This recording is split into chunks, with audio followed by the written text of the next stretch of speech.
So hello Littlesilver family, I hope you're doing fine. Welcome back to my channel. Welcome back to this video on my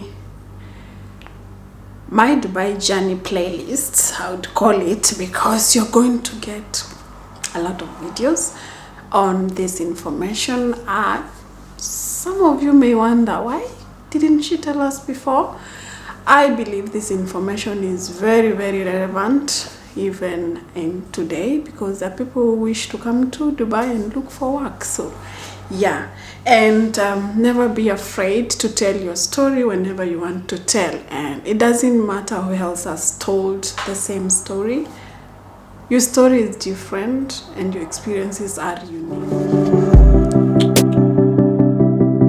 So just tell your story regardless. So on today's video, I'm going to be talking about the culture shocks, the things I found interesting, the things I found weird when I came here, and the things I found amazing, like just wow.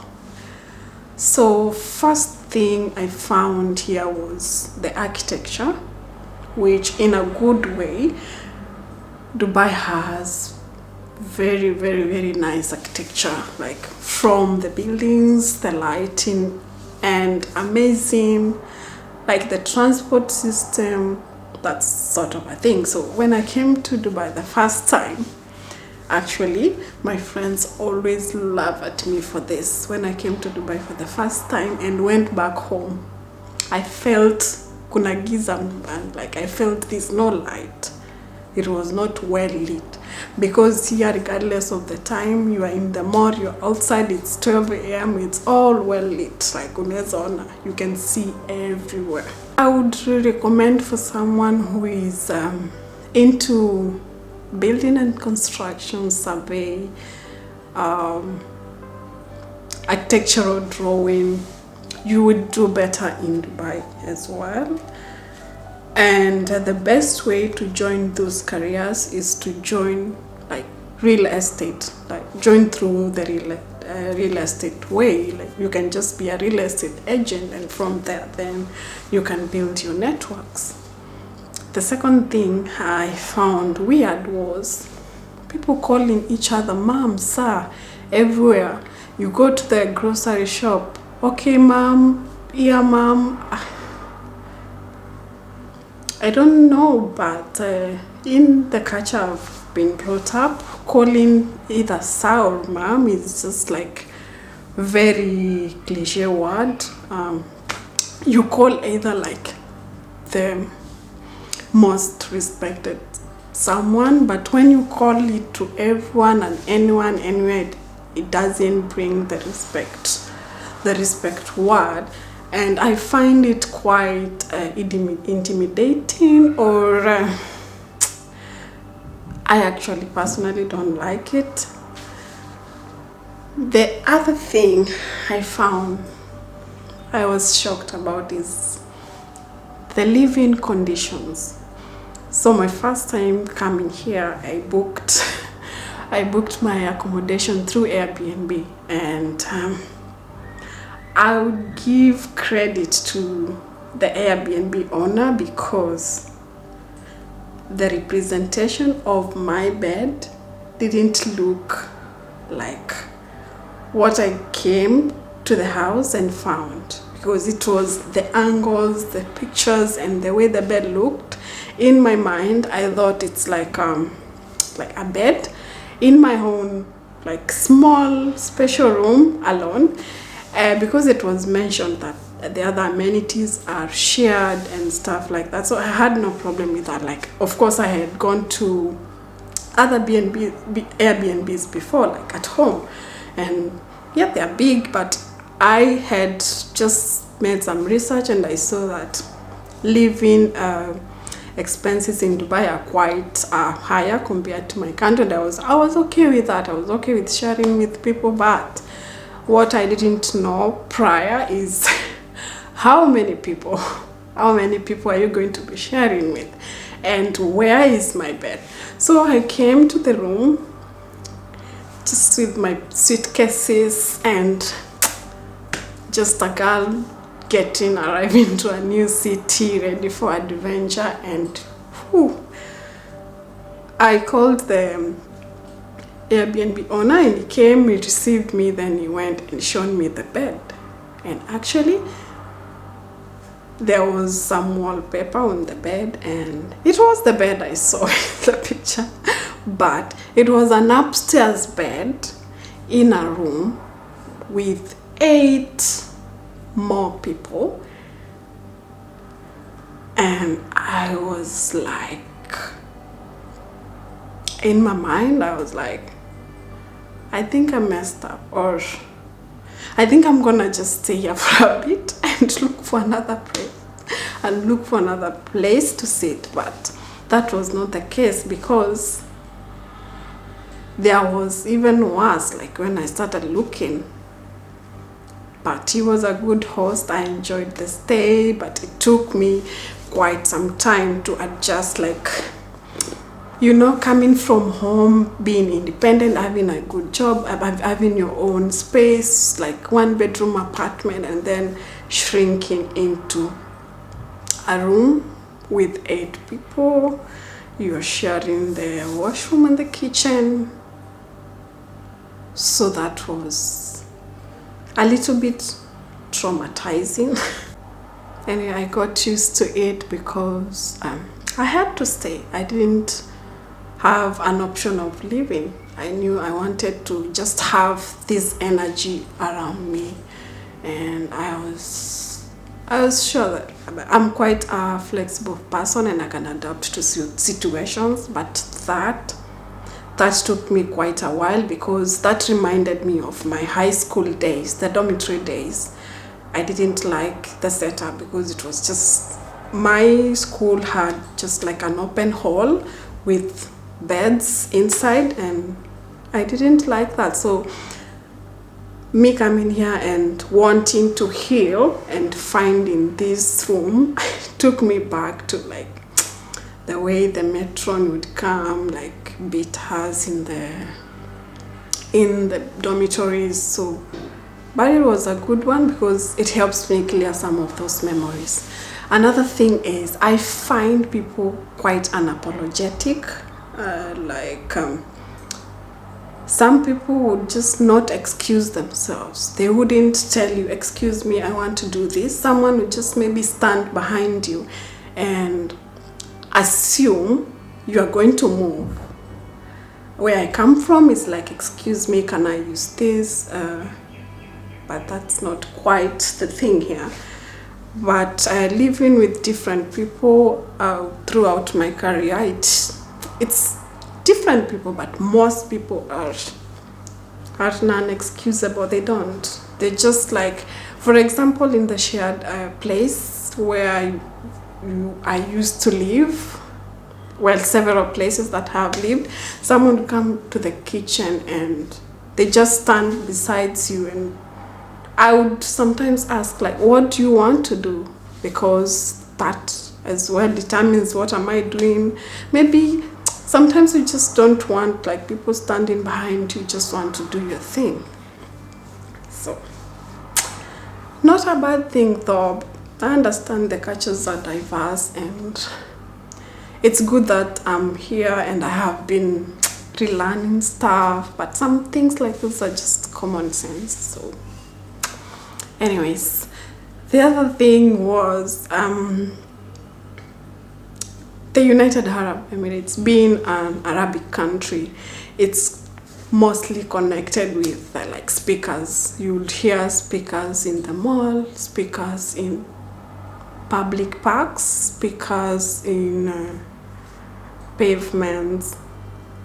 That was new to me, for the mosque prayers and everything, those announcements. So it's just like an alert, but that was new to me. I didn't hear no speakers in my country, especially on public places, only in mosques. But interaction with most people,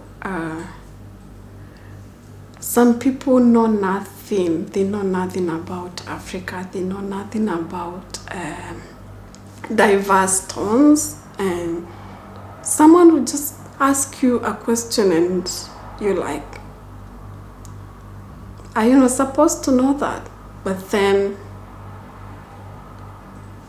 you don't know how to answer this person. Then I came to understand as well, the school system in other countries don't focus deep on the outside world, like the education system in Kenya.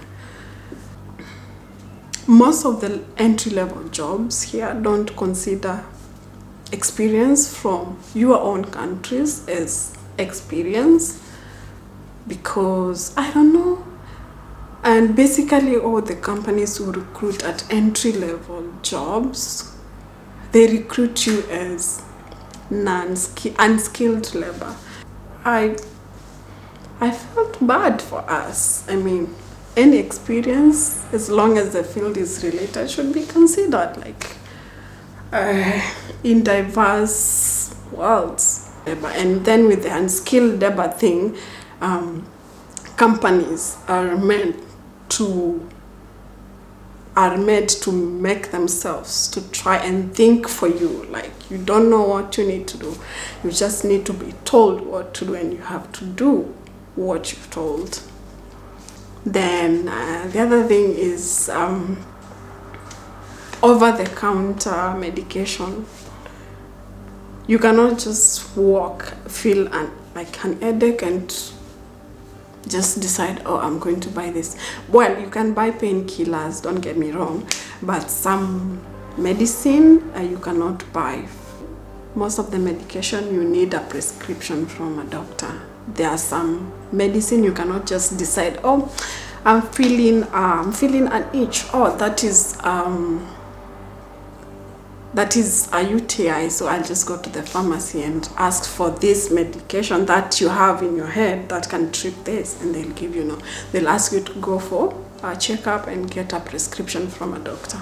It's illegal to give medication to a friend. You can end up in jail. It's like prescribing. Like, even if your friend is having a headache, you should not give them painkillers or stuff like that. You shouldn't. It's illegal. So yeah, be careful.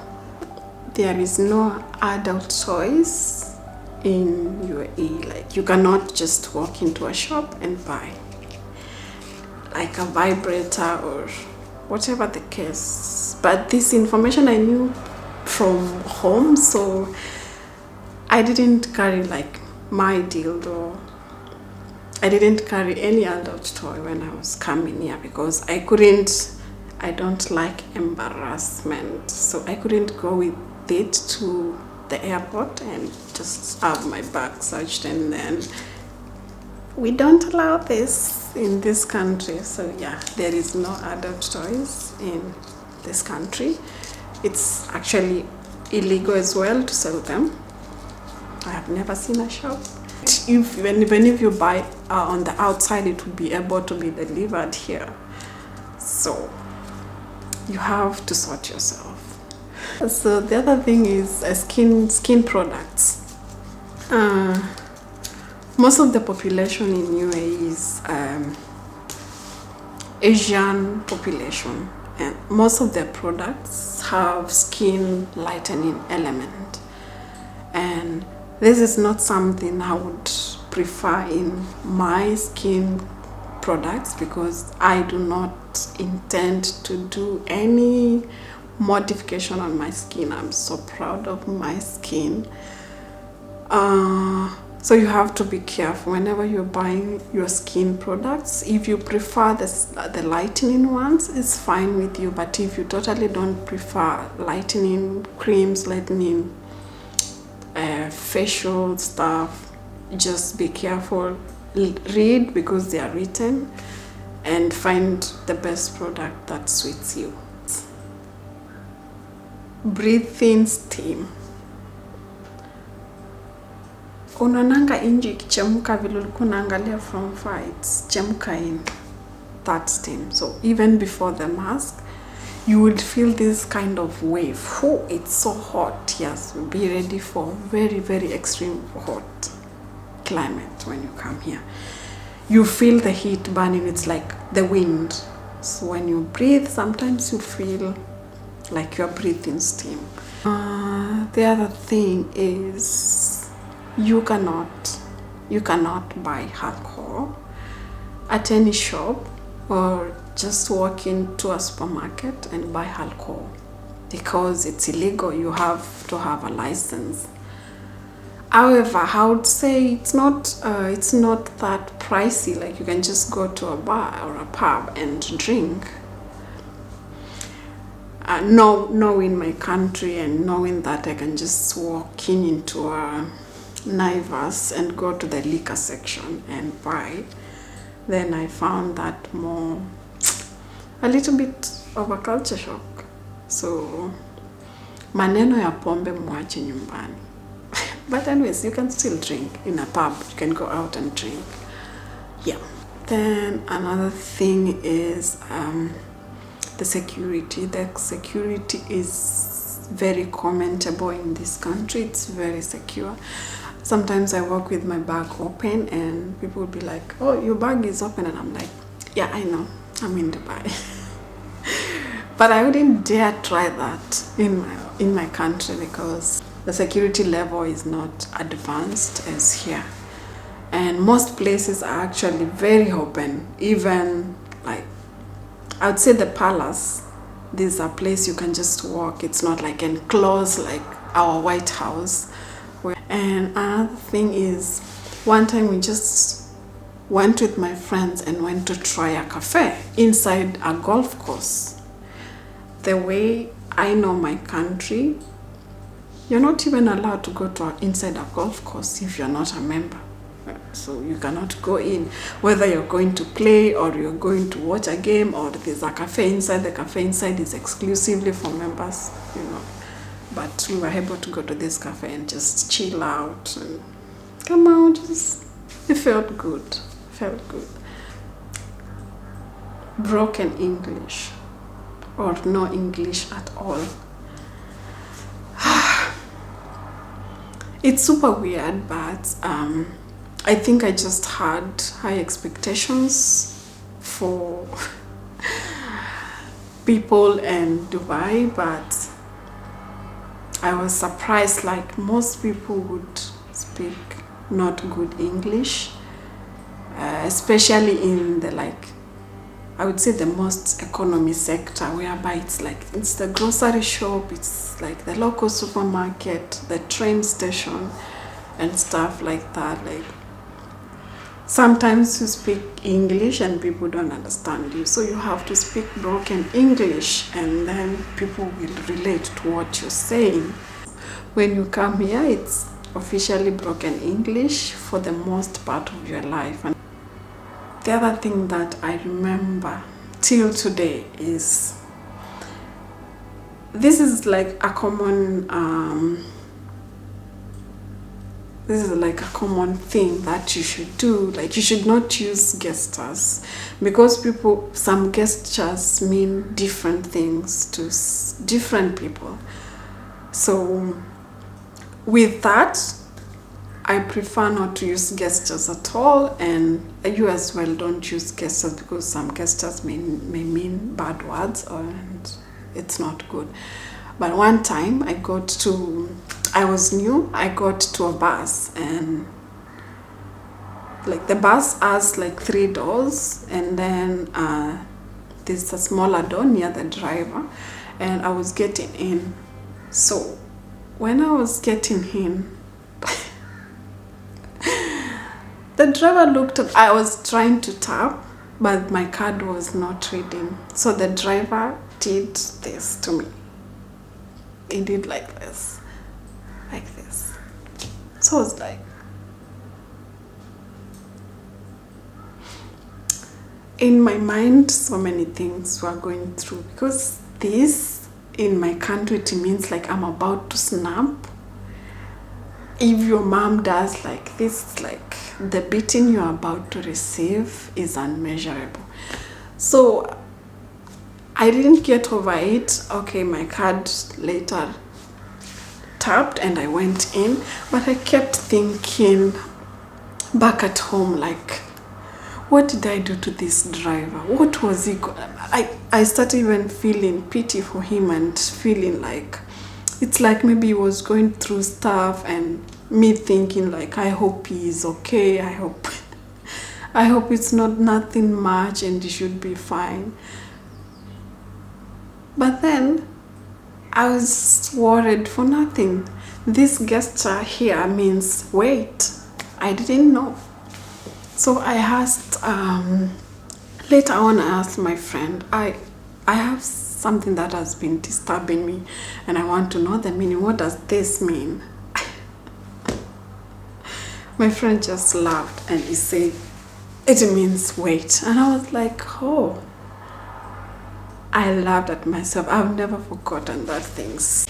And even every other time someone uses the gesture, I remember the same first time experience, and I always laugh at it. Moving from your own comfort zone requires you to adjust, requires you to learn different things.